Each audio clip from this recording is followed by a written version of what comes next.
The Prince is one of those philosophy books that have become quite popular in the self-improvement community, along with other works like The Art of War and the Meditations. And its author, the Italian philosopher Niccolo Machiavelli, has had his name used to describe cunning, backstabbing, and controversial actions. To be a Machiavellian in popular culture is to be a master of deception and manipulation. But is this actually the case? And furthermore, can we actually get general self-help advice from a book written for those in power? Well, in this video, we're going to go over 5 tips that the average person may find helpful, and we'll ask questions about their efficacy. Also, just so it's said, this video is not an endorsement of any of these tips. But firstly, let's talk about Machiavelli himself and the context that surrounds this book. Machiavelli was a statesman in the Florentine Empire during the late 15th to early 16th century, but this was a complicated time in Florence. Leaders were being ousted and instated, and there was a revolving door of rulers. Eventually, the leadership he was working under got kicked out by the Medici family, a powerful dynasty that had once ruled Florence. The Medicis not only fired Machiavelli,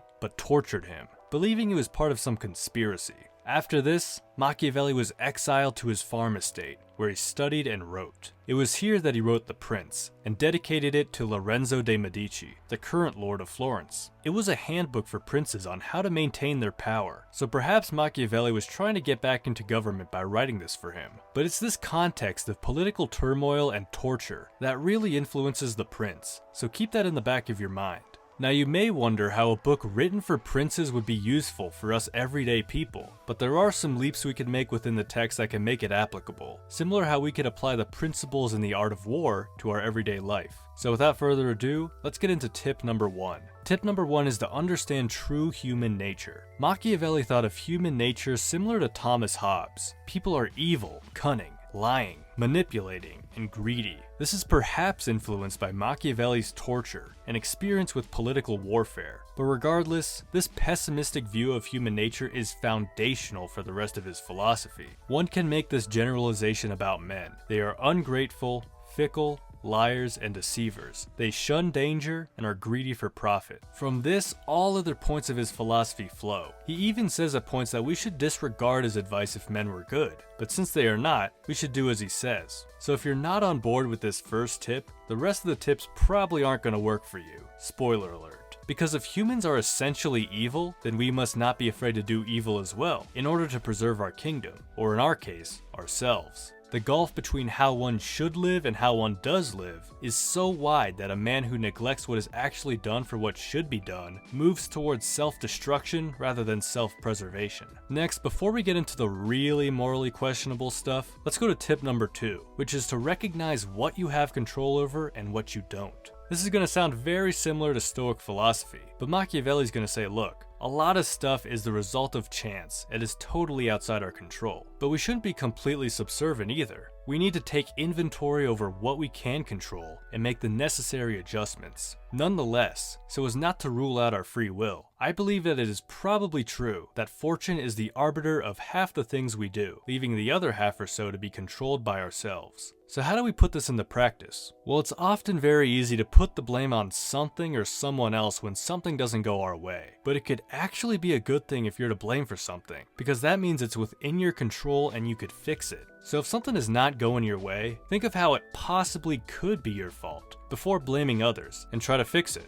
For example, if you're having trouble in your love life, you could blame modern dating or the internet or dating standards or any of these external things, but that's the easy route. Instead, look for reasons why you're to blame, so that you could make those changes in your life to have a better love life. Alright, so I think that last tip wasn't very morally questionable at all. Sure, it's debatable, but I wouldn't say it's what you think of when you think of the term Machiavellian. But now tip number 3 is going to change that. Tip number 3 is to appear moral, but always be prepared to be immoral. So the obvious question is, what is moral? But thankfully for us, Machiavelli lists out 5 virtues that he thinks will make others consider us to be moral. You should appear compassionate, honest, kind, free from cunning, and devout. As a ruler, appearing this way will win you favor with the people, but even just as an average person, you'll also be more likable to others. However, despite the appearance of these virtues, our true character must be prepared to do anything. If he has these qualities and always behaves accordingly, he will find them harmful. If he only appears to have them, they will render him service. He should appear to be compassionate, faithful to his word, kind, guileless, and devout.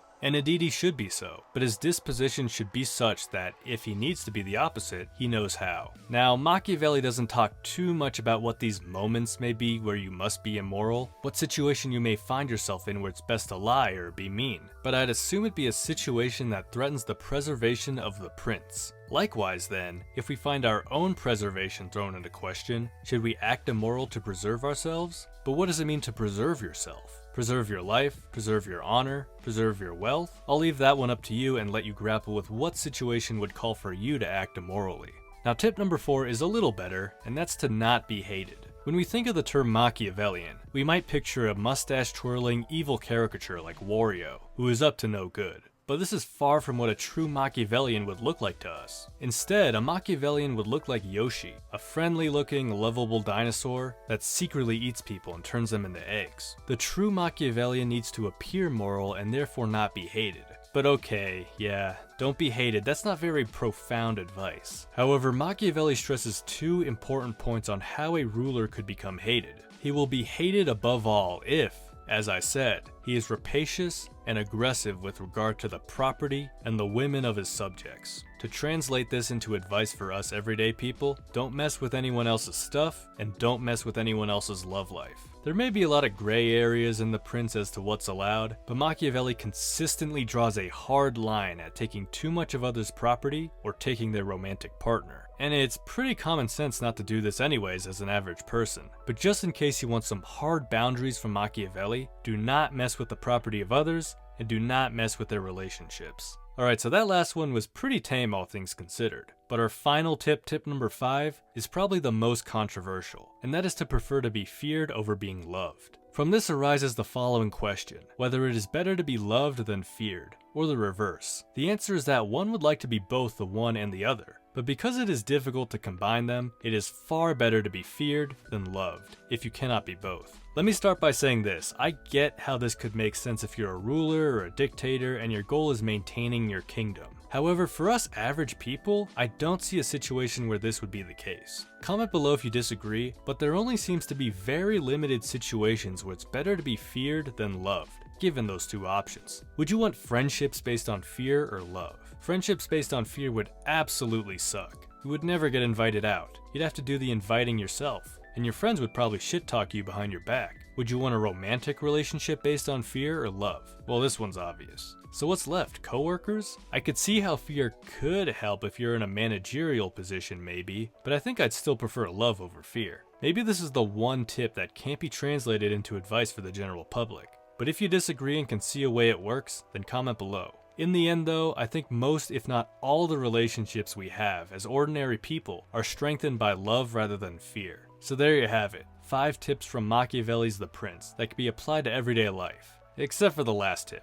Kinda. If you're planning on reading The Prince yourself for self-improvement purposes, then I'd advise skipping chapters 1 to 14, as these deal with how principalities come into existence, and the different types. It's interesting if you're into political philosophy, but it's not much help for the individual. I'm planning on doing a video in the future comparing and contrasting this book with another philosophy book that's popular in self-improvement circles, The Art of War. So subscribe and hit the bell button to be notified when that drops. And also while you're down there, hitting the like button will definitely help out the channel. Comment below any other thoughts you may have on The Prince, and I wish you all a beautiful rest of your day.